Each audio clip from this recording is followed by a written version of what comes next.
Bonjour à tous et bienvenue dans cette nouvelle vidéo. On se retrouve aujourd'hui pour une vidéo sur mon expérience à l'étranger, en Suède l'année dernière. Je vous ai demandé en fait par email récemment quel type de vidéo vous aimeriez bien voir sur la chaîne et vous avez été plusieurs à me demander de vous parler de mon expérience d'expat, on va dire, pendant 1 an en Suède. C'est pas une vidéo que j'aurais pensé faire parce que je pensais pas que ça vous intéresserait à ce point-là. Voilà, et bien finalement, vu que vous me l'avez demandé, c'est parti. Alors je me suis mis dehors, donc entre le vent et les oiseaux, je sens que cette vidéo va être d'une qualité inouïe. Il y a le chien qui s'ébroue dans l'herbe. Ça se dit? Oui, le verbe s'ébrouer. Bref, elle se roule dans l'herbe en faisant beaucoup de bruit juste à côté de moi. Toujours sympa. Donc en gros, vous m'avez demandé dans cette vidéo de vous expliquer un peu pourquoi je suis partie à Stockholm, comment c'était, est-ce que c'est fini ou pas, et est-ce que c'était bien ou est-ce que c'était pas bien. Tu veux venir sur la vidéo, chouchou? Viens. Voilà. Mais alors par contre, tu es priée de ne pas faire de bruit. D'accord? Oui, ma douce. Oui, alors non. Souffler, non, c'est pas une option. Ça fait du bruit, ça. J'ai essayé de me tourner parce que le chien dans le champ, c'est bien mignon, mais d'un moment. Donc pourquoi est-ce que je suis partie vivre à Stockholm? Eh bien pour la simple et bonne raison que je suis partie rejoindre mon copain qui vivait là-bas. Cela faisait à peu près 3 ans, un peu moins, qu'on était en gros en relation à distance et au bout d'un moment, relation à distance ça va bien 5 minutes, mais c'est pas l'idéal et du coup c'était en fait possible pour moi de partir à l'étranger parce que j'avais un boulot à mi-temps pour une boîte française mais que je pouvais faire de n'importe où puisque je m'occupais de tout ce qui était plus communication digitale et l'autre mi-temps je m'occupais de mon blog. Donc ça également, vous pouvez le faire à peu près partout, peu importe le pays dans lequel j'étais tant que j'avais internet. Et idéalement pour le boulot à mi-temps avec cette boîte française, c'était bien si je pouvais être sur le même fuseau horaire pour pouvoir quand même parler avec mes collègues de manière plus simple. Et en l'occurrence, la Suède est sur le même fuseau horaire que la France, donc c'est quand même bien fait. C'était aussi le bon moment pour moi de partir parce que ça faisait 4 ans que j'habitais à Paris et j'en avais un peu marre pour être honnête. Honnêtement, Stockholm c'est pas une ville, même la Suède c'est pas un pays qui m'aurait attirée a priori. Alors non pas que c'est un pays pour lequel j'avais une aversion, que je me disais ah non jamais, c'est juste que j'avais jamais vraiment envisagé ce pays. Moi j'étais plus attirée vers les pays anglophones, donc j'ai vécu notamment à Londres. Après la Suède c'était pas un pays où je me suis dit que j'adorerais y vivre, mais en même temps j'étais assez contente que l'opportunité se présente parce que je trouvais ça cool de pouvoir justement aller découvrir un pays sur lequel je connaissais pas grand chose en fait et pour lequel j'avais pas des attentes incroyables parce que des fois c'est le cas quand on veut absolument aller vivre dans un pays et qu'au final on y va, soit ça peut être génial, soit on peut être un peu déçu. Là en l'occurrence j'avais pas vraiment d'attente donc j'étais assez contente que l'occasion se présente. Voilà notre ami. Bon bah on va y arriver hein, comme on peut. Au niveau du contexte dans lequel je suis partie, donc moi la Suède je connaissais un tout petit peu, donc j'y étais allée plusieurs fois pour le boulot et puis ensuite plusieurs fois pour aller rendre visite à mon copain parce qu'il se trouve qu'il habitait là-bas. Donc on va dire qu'avant d'emménager là-bas, mais barrez-vous les mouches, bonne idée de filmer une vidéo dehors. Hein. Donc on va dire qu'avant d'emménager là-bas, j'y étais déjà allée 4 ou 5 fois, bon alors jamais sur des périodes très très longues, mais on va dire sur 1 semaine maximum. Donc je connaissais quand même un petit peu. J'y étais allée à la fois en hiver, à la fois en été, donc j'avais eu à peu près les deux visions de la ville, parce que la ville peut être quand même assez différente en hiver et en été. Mais voilà, j'y avais jamais vécu, donc tout était quand même assez nouveau pour moi, dans le sens où même si, c'est pas la même chose d'aller visiter une ville, d'aller rendre visite à quelqu'un qui est dans cette ville et d'y vivre pour de vrai, et trouver ses repères, etc. C'était vraiment quand même quelque chose de complètement nouveau. Alors l'avantage c'est que j'avais déjà vécu à l'étranger, donc j'ai déjà vécu 5 mois au Mexique et 8 mois à Londres. J'avais, on va dire, déjà une expérience du fait de vivre à l'étranger. Alors au Mexique c'était dans le cadre des études, donc c'est assez facile parce qu'on est entouré de 200 étudiants en permanence, donc voilà, pas trop compliqué de se refaire un peu sa vie sur place.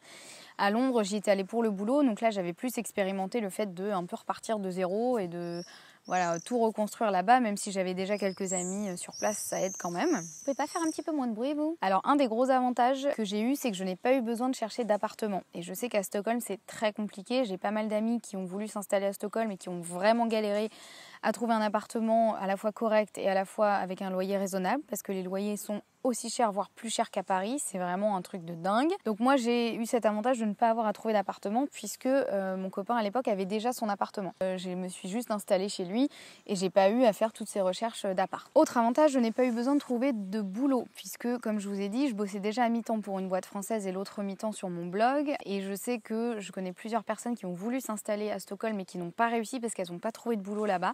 C'est assez compliqué parce que même si nous, on n'a pas besoin de visa pour aller vivre en Suède, parce que ça fait partie de l'Union européenne. Pour travailler, en revanche, il vous faut un numéro personnel, on appelle ça, qui est un peu une sorte de, pas de visa, mais en gros, vous en avez besoin pour tout faire là-bas. Donc même à la caisse du supermarché, on vous demande votre numéro personnel.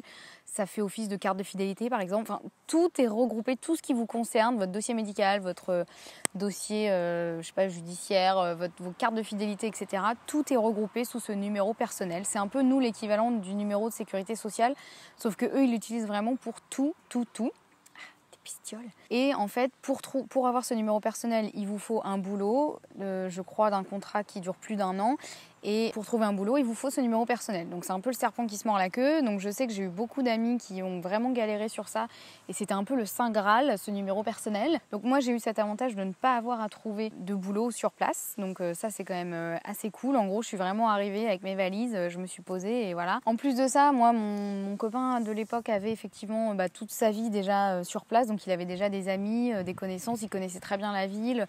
Donc disons que j'arrivais pas vraiment en terre inconnue, c'était un peu inconnu pour moi, mais lui connaissait très bien ce pays et cette ville, du coup pouvait aussi me guider un peu et m'aider à m'y retrouver, on va dire, dans cette ville et dans les nouvelles habitudes suédoises. Donc sur le papier, effectivement, c'était une situation qui était plutôt idéale. Du coup, la question qui se pose, et normalement vous avez à peu près la réponse si vous avez déjà vu mes vidéos précédentes que je vous ai fait en tout début d'année, est-ce que cette expérience à Stockholm est finie? La réponse est oui. Je suis rentrée en France au bout d'1 an. J'y ai passé vraiment quasiment tout pile 1 an et je suis rentrée en France en décembre l'année dernière. Donc ça fait maintenant un petit peu plus de... ça fait 7 mois. Donc voilà, donc maintenant je vais vous expliquer un petit peu les points positifs de cette expérience d'1 an en Suède et puis les points négatifs et vous expliquer aussi pourquoi je suis rentrée. Alors les points positifs que j'ai découverts en Suède, globalement les Suédois sont vraiment des gens, je trouve, très charmants et très sympas. On leur reproche souvent leur manque de... On dit qu'ils sont pas très chaleureux, c'est effectivement pas... souvent les peuples du Nord, c'est pas des gens méga extravertis comme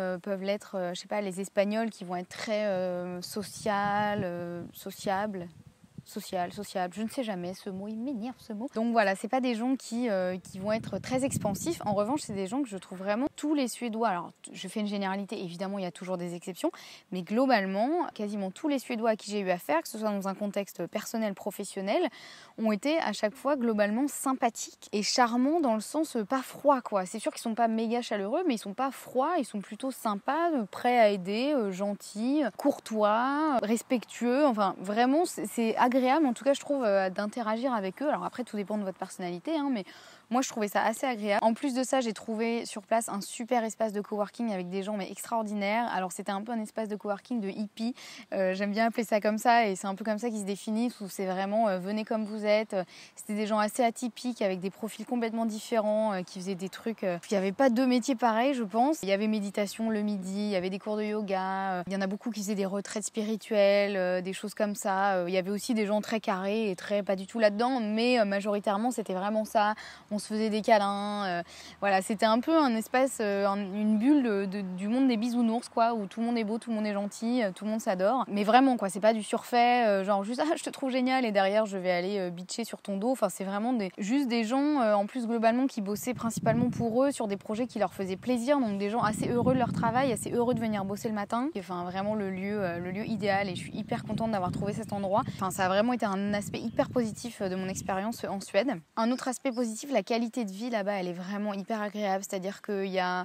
Alors, c'est pas une ville qui est très très grande. Il y a 10 fois moins de monde au mètre carré, enfin au kilomètre carré qu'à Paris, par exemple. Donc, en fait, on respire. C'est-à-dire que dans le métro, les premières fois que j'ai pris le métro là-bas, véridique, j'ai demandé à mon copain, je lui dis mais il y a un problème, il y a un couvre-feu, il y a un truc, on n'est pas au courant. Et là il me dit mais non en fait c'est normal, c'est comme ça, c'est tout le temps comme ça.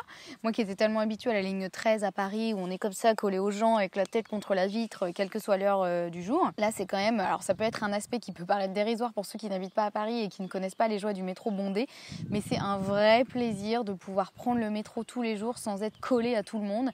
Et en plus de ça, je trouve que c'est vraiment une ville qui est assez safe. Je veux dire, autant à Paris, si je rentre chez moi à 23h, je prends le métro, je suis pas du tout sereine. Autant à Stockholm, alors là, même à 1h du mat, rien à faire. Les gens, c'est vraiment, il y a une espèce de... chacun vit sa vie, on se fout la paix, on se fait pas emmerder. Les gens se regardent pas bizarrement, se dévisagent pas.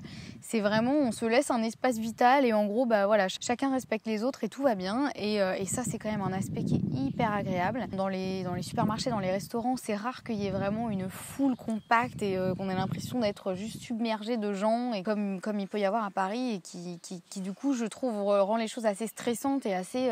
tout est toujours, il faut courir partout, etc. Aussi, il y a beaucoup de petits endroits, en fait, ils sont très forts pour rendre les choses un peu cosy. C'est vrai qu'il y a beaucoup de petits cafés, petits restaurants, petits endroits qui sont très mignons, très cosy, avec des petites bougies, des machins. Donc même en hiver, quand il fait -2, bah, c'est agréable quand même. Et c'est vrai que ça, moi j'adore ça, les petits cafés un peu cosy et tout. Donc voilà, encore une fois, tout dépend de votre personnalité. Mais moi, c'est un aspect qui m'a vraiment plu et que je trouve qu'ils sont vraiment très forts pour faire ça. Alors évidemment, c'est hyper enrichissant de découvrir une nouvelle culture, même en ayant déjà vécu à l'étranger et même en sachant que la Suède, c'est pas non plus le pays le plus éloigné en termes d'aspect culturel de la France, je veux dire, c'est pas le Japon par exemple, mais malgré tout, je me suis vraiment pris des chocs culturels, on va dire, sur plein d'aspects que je pourrais détailler dans une autre vidéo, mais voilà, là ça a duré 2 heures, mais il y a plein de choses sur lesquelles moi je pensais qu'on allait être pareil, les Suédois et les Français, et en fait pas du tout, et du coup je trouve ça hyper enrichissant d'avoir un autre point de vue et de se dire, ah ouais, en fait on peut aussi faire comme ça, c'est vrai que c'est bien, c'est une bonne idée. Un autre point méga positif à Stockholm, principalement, parce qu'en Suède un peu moins, mais Stockholm étant une grande ville, c'est bien plus facile toujours dans les grandes villes. Beaucoup d'offres véganes partout, dans les restaurants, dans les supermarchés, dans les petits cafés, partout il y a toujours des options véganes au menu ou dans les rayons de supermarché. Et s'il n'y a pas, il suffit de demander et à chaque fois on m'a jamais dit ah non c'est pas possible. Donc ça c'est aussi hyper agréable quand on est végane, c'est un point non négligeable, vraiment. C'était un vrai bonheur de pas me dire à chaque fois on va dans tel resto, ah mais est-ce que du coup je vais pouvoir manger quelque chose ou quoi. Il y avait toujours quelque chose, et en plus quelque chose de bon, quoi, quelque chose qui avait vraiment été pensé pour. Et ça, en fait, j'en ai discuté beaucoup avec les Suédois, et en fait, c'est pour, je pense, 2 raisons. Enfin non, en fait, c'est une raison, du coup, qui découle de la deuxième. La première raison, c'est qu'en fait, ils sont très inclusifs, et en fait, ils détestent le conflit. Donc, ils vont essayer de faire vraiment en sorte que tout le monde puisse se sentir inclus dans le truc, et pas du tout exclu. Et du coup, ils prennent beaucoup en compte tout ce qui va être intolérance et allergie alimentaire. Donc il y aura toujours des options sans gluten, sans lactose, sans noix, sans machin, sans truc, pour que tout le monde puisse se sentir en gros à l'aise, bienvenu, et pour éviter que quelqu'un puisse dire mais c'est quoi ce bordel, vous n'avez pas prévu des options sans lactose, c'est un scandale, voilà, comme ça pourrait arriver en France, et en France on aurait plutôt tendance à vous dire bah vous n'êtes pas content, il y a un autre restaurant à côté. Allez-y. En Suède, ils vont vraiment se plier en 4 pour faire en sorte que vous soyez content, qu'il n'y ait pas de conflit. Alors, il y a du positif et du négatif dans cet aspect-là, mais moi, je trouve ça plutôt agréable. Et du coup, bah, forcément, comme il y a plein d'options sans gluten, sans lactose, sans truc, évidemment, il y a aussi plein d'options véganes. Et du coup, ils font en sorte de vraiment inclure les véganes, les végétariens, les machins, les sans gluten, toutes les préférences de chacun. Voilà, et ça se retrouve aussi par exemple sur tout ce qui est la communauté LGBT. Par exemple, pendant la Gay Pride, il y avait une semaine entière où tout était redécoré en arc-en-ciel. Mais j'ai jamais vu ça. Je me suis dit, mais qu'est-ce qui se passe? C'était un truc de dingue. Tout était redécoré, les vitrines des magasins. Certaines marques avaient même refait leur logo en arc-en-ciel. Enfin, c'est vraiment un truc hyper important, en tout cas à Stockholm. Hein. Je ne dis pas que c'est représentatif de toute la Suède. Et voilà, je trouve que cet aspect-là est quand même hyper agréable et ça fait du bien, quoi. Alors, un point positif en été, il fait quasiment jamais nuit. Donc, c'est hyper agréable parce que du coup, les journées sont complètement à rallonge. On peut sortir le soir à 23h, il fait encore nuit. Le matin à 4h du matin, il fait grand jour, grand soleil, mais comme il fait maintenant, c'est d'ailleurs assez perturbant hein, quand on n'a pas l'habitude. Le nombre de fois où je me suis réveillée en me disant « Oh, j'ai loupé mon réveil, il doit être 10h du mat », il était 4h30 du matin. Voilà. En été, c'est vraiment une ville qui, quand il y a un été, peut être assez agréable. Et enfin, un point méga positif et méga agréable, c'est que là-bas, ils parlent tous anglais, mais vraiment hyper bien, comme s'ils avaient tous vécu 10 ans aux États-Unis, quoi. Et en plus, ils sont trop mignons, ils sont là « Ah, désolé, je parle pas très bien anglais. Excuse-moi, tu parles anglais parfaitement. » Donc ça, c'est vrai que c'est un point hyper agréable parce que moi, ne parlant pas suédois, et je l'avoue, du coup, j'ai pas fait l'effort d'apprendre le suédois parce que tout le monde parlait anglais. Donc c'est vrai que ça c'était hyper agréable et je sais que c'est pas le cas dans tous les pays. Maintenant on passe au point négatif. Alors bien sûr tous les points positifs que je vous dis ici sont pas pas exhaustif, hein. Voilà, je vais pas vous faire une liste longue comme le bras, je vous donne les principaux qui moi m'ont vraiment marqué et ont fait en sorte que effectivement j'ai vraiment adoré Stockholm et la Suède. Maintenant les points, on va dire négatifs, qui ont fait en sorte que cette expérience soit pas non plus toute rose tous les jours. Il y a un point qui peut paraître assez futile mais qui moi m'a vraiment impacté. Il se trouve qu'on a eu une météo pourrie mais de janvier à décembre l'année dernière et j'ai appris que effectivement il s'agissait de la pire météo depuis 150 ans. Donc même les Suédois le disent, ça a vraiment été une année de merde au niveau météo, c'est-à-dire qu'il n'a pas fait non plus méga froid, c'est-à-dire on a quand même été jusqu'à moins 17 en janvier-février, mais ça n'a pas duré très longtemps. Globalement il faisait froid en hiver, donc moins 5 on va dire, moins 10 maximum, donc bon rien de insurmontable, je veux dire c'est pas moins 40 comme au Canada. En revanche l'été a été pas aussi froid que l'hiver mais pas loin. Je pense que si on a atteint les 17 degrés c'était déjà pas mal et il a fait vraiment un temps pourri toute l'année, donc un temps de merde avec de la pluie, des nuages, du froid. Donc cet été, enfin l'été dernier du coup on n'a pas eu d'été. Voilà, là cet été j'ai appris que là en ce moment il fait 27, 30, j'y suis allée d'ailleurs il y a un mois à peu près pour le boulot. Effectivement il faisait hyper beau, c'était hyper agréable, enfin vraiment moi j'ai pas du tout eu ça, j'ai vraiment eu l'année la pire du monde et du coup ça impacte le moral au bout d'un moment. Pourtant moi je suis pas très sensible à ça, je veux dire, un jour il pleut, il pleut et alors c'est pas ça qui va me rendre malheureuse, mais là au bout de 6 mois de météo de merde où je me disais allez ça va bientôt être l'été, ça va être génial, on va pouvoir profiter des longues journées, il va faire beau, il va faire chaud et ils vont se cailler le cul, pardon pour l'expression.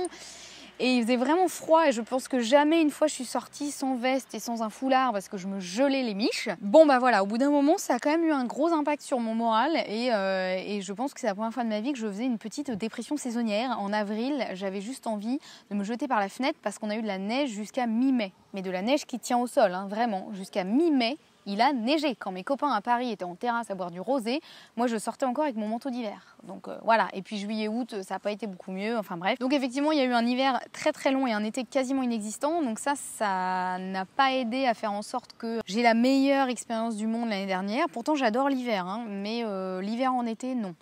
Non. Il y a un temps pour tout en fait. Voilà. Alors un gros point négatif, et ça n'a rien à voir avec la Suède, mais c'est que du coup, comme je travaillais à distance pour où je connaissais personne quand je suis arrivée, donc du coup ça change la donne, hein. Forcément ça m'a pas aidé beaucoup à m'intégrer vraiment et à faire des nouvelles rencontres, même si j'en ai fait dans mon coworking, j'ai vraiment rencontré des gens extra, dont certains qui sont vraiment devenus des vrais amis, mais voilà, c'est vrai que ça, cet aspect là, je m'en doutais un peu avant, mais bon j'ai pas trop eu le choix, donc j'ai fait comme ça, mais si c'était à refaire, vraiment je ferais en sorte de ne pas bosser de chez moi et de sortir voir du monde, parce que c'est vraiment ce qui peut changer l'expérience qu'on peut avoir d'une expatriation. Du coup, j'ai quand même mis du temps avant de me trouver des vrais amis. Donc comme je vous l'ai dit, mon copain de l'époque avait lui ses amis sur place et qui sont aussi devenus mes amis, évidemment, c'était des gens extra. Mais c'est pas pareil de s'intégrer à un groupe d'amis de son copain et de se faire ses propres amis, c'est pas la même chose. Et du coup, c'est vrai que sans rentrer dans les détails de ma vie, c'était pas évident effectivement de trouver ma propre vie sur place. Disons que les principales interactions que j'avais, c'était avec mon copain de l'époque et ses amis à lui, et les gens que je rencontrais à mon coworking, mais qui au début étaient des connaissances avant de devenir des amis. Donc ça, c'est vrai que ça a été un peu compliqué. Je pense que vraiment, encore une fois, si c'était à refaire, je ferais beaucoup plus d'activités à l'extérieur, de me pousser vraiment plus pour aller rencontrer du monde, me faire mon vrai cercle d'amis à moi. Moi, ça a été aussi assez difficile d'être dans un pays dont je ne parle pas la langue, même si, comme je vous ai dit, ils parlent anglais, mais tout est écrit en suédois. Toutes les discussions qu'on entend autour de soi sont en suédois. Et du coup, même si les gens parlent anglais, ils sont obligés de faire l'effort de parler anglais pour interagir avec moi. J'étais pas la seule étrangère dans mon espace de coworking, on était plein. Mais voilà, ce que je veux dire, c'est que moi, j'aime bien comprendre ce qui se passe autour de moi, et j'avoue que entendre parler suédois à longueur de journée autour de moi, ne lire que des choses suédoises au supermarché, je vous explique pas le nombre de fois où j'ai utilisé mon application de traduction pour comprendre ce qui se passait, comprendre ce que j'achetais, comprendre les ingrédients. Ça, c'est un peu fatigant. Donc après, c'est quelque chose qui se résout facilement en apprenant la langue du pays, hein, évidemment. Mais j'avoue que j'avais pas une grande motivation à apprendre le suédois, parce qu'à part en Suède, ça sert pas à grand chose. Donc voilà, ça, j'avoue que c'est un point. Si c'était à refaire, je pense que repartir à l'étranger, oui, avec plaisir, mais plutôt dans un pays anglophone ou hispanophone, puisque je parle quand même espagnol. Donc voilà, dans l'idée, plutôt éviter un pays où je ne comprends absolument rien de ce qui se dit autour de moi, à part 3 mots. Et puis un point aussi qui a été un peu compliqué, c'est que Stockholm, c'est pas la porte à côté pour rentrer voir la famille et les amis en France. Donc même si c'est faisable, hein, maintenant en avion tout est faisable, mais voilà, prendre l'avion du coup ça veut dire que ça coûte plus cher qu'un billet de train, c'est quand même une logistique plus compliquée. J'ai dû rentrer 3 fois l'année dernière sur un an. Et du coup, bon, ma famille et mes amis sont venus me voir pour certains, mais voilà, le fait de ne pas pouvoir rentrer quand je veux, comme je veux, ça c'est vrai que c'est un peu compliqué. Je vois à Londres, c'était quand même un luxe. Donc c'est vrai que ça, c'est un point où, pareil, si je devais repartir à l'étranger, j'essaierais de trouver un pays qui est vraiment proche et où je peux rentrer assez facilement voir ma famille et mes amis, parce que ça m'a quand même pas mal manqué. Donc effectivement, cette expérience est terminée, puisque je suis rentrée au bout d'1 an, pour la simple et bonne raison que je me suis séparée de mon copain de l'époque pour qui j'étais partie vivre là-bas. J'ai hésité à rester sur place, mais honnêtement, comme je vous ai dit, j'ai eu quand même du mal à trouver ma place là-bas.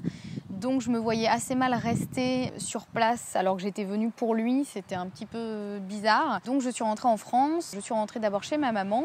Et puis ensuite, je me suis réinstallée à Paris. Donc c'est pas de gaieté de cœur, hein, parce que comme je vous l'ai dit, j'étais assez contente de quitter Paris. Et Paris, il y a plein d'aspects très positifs, mais il y a plein de choses qui font que c'est une ville qui est compliquée pour moi au quotidien. Mais voilà, maintenant je sais pourquoi j'y suis. Comme je vous l'ai déjà dit dans plusieurs vidéos, l'année prochaine je débute une formation de naturopathe. Donc c'est à Paris et pour le coup là je suis vraiment ravie de débuter cette formation. Ça fait des années que j'en rêve et des années qu'il y avait toujours quelque chose qui faisait que je ne pouvais pas forcément le faire. Bon là c'est parti, on y va. Donc voilà, c'est une bonne raison pour être à Paris et je sais que ce n'est que temporaire et que clairement une fois ma formation terminée, j'aimerais quitter cette ville. Bon, mon appareil n'arrête pas de couper parce que je n'ai plus de place, donc je vais terminer cette vidéo maintenant en vous disant que voilà, comme vous l'avez vu, c'était une expérience qui était très positive à la fois parce que c'est hyper enrichissant de découvrir une nouvelle culture, un nouveau pays. Même sur soi, on apprend plein de choses en partant vivre à l'étranger, en repartant de zéro. Et j'ai vraiment beaucoup aimé Stockholm et la Suède. C'est vraiment un pays que j'ai découvert et vraiment apprécié. Mais c'est une expérience qui n'a pas toujours été facile, hein, comme vous l'avez compris. C'est pas pour rien que je suis rentrée en France. Voilà, j'espère que cette vidéo vous a plu. N'hésitez pas si vous avez d'autres questions, s'il y a des choses auxquelles j'ai oublié de répondre ou que vous vous posez des questions sur l'expérience à l'étranger, la Suède, Stockholm, que sais-je encore. Je vous ai fait également une vidéo sur les meilleurs restaurants véganes de Stockholm, donc je vous la mets en barre d'infos ici ou ici, je sais jamais, mais quelque part. Voilà, en attendant, moi je vous embrasse bien fort et je vous dis à bientôt pour une prochaine vidéo. Ciao!